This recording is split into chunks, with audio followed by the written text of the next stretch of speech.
रायगड जिल्ह्याचा पालकमंत्री मुख्यमंत्री देवेंद्र फडणवीस यांनी ठरवल्याचं खासदार सुनील तटकरे यांनी सांगितलेलं आहे आणि फडणवीसांना एकनाथ शिंदे यांच्या सल्ल्याने पालकमंत्री निवडल्याचं तटकरे यांनी स्पष्ट केलंय।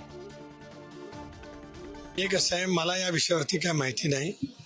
राज्याचे मुख्यमंत्री देवेंद्रजी फडणवीस यांनी हा निर्णय त्या ठिकाणी दोन्ही उपमुख्यमंत्री तथा दोन्ही पक्षाचे प्रमुख अध्यक्ष किंवा शिवसेनेमध्ये शिवसेना प्रमुख म्हटलं जातं, त्यांच्या सल्ल्याने तो त्या ठिकाणी घेतलेला आहे। कोणाला काय या संदर्भामध्ये काय भावना व्यक्त करायच्या असतील तर त्यांनी जरूर मुख्यमंत्र्यांकडे त्यांच्या नेत्यांच्याकडे कराव्यात। तर आपण पाहतोय आणि या सामूहिक राजीनाम्यांमुळे कुठेतरी वादाची ठिणगी पडताना पाहायला मिळते महायुतीमध्ये आणि त्यातच आता सुनील तटकरे यांचीही आलेली प्रतिक्रिया।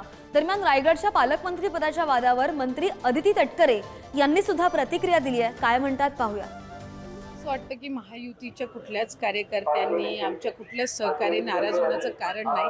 जिल्ह्यामध्ये काम करत असताना जरीही पालकमंत्री म्हणून त्या ठिकाणी मला जबाबदारी दिलेली असेल तरी निश्चितपणाने भरत शेठ हे गेल्या अनेक वर्षांचा त्यांचा जिल्ह्यामध्ये काम करण्याचा अनुभव आहे। आता तर ते मंत्री म्हणून सुद्धा काम करत आहेत, त्यामुळे एक व्यवस्थित पद्धतीनं समतोल राखून आम्ही एकमेकांना सहकार्य करून आमचा जिल्हा कसं पुढे नेता येईल यासाठीच आम्ही त्या ठिकाणी काम करणार आहोत।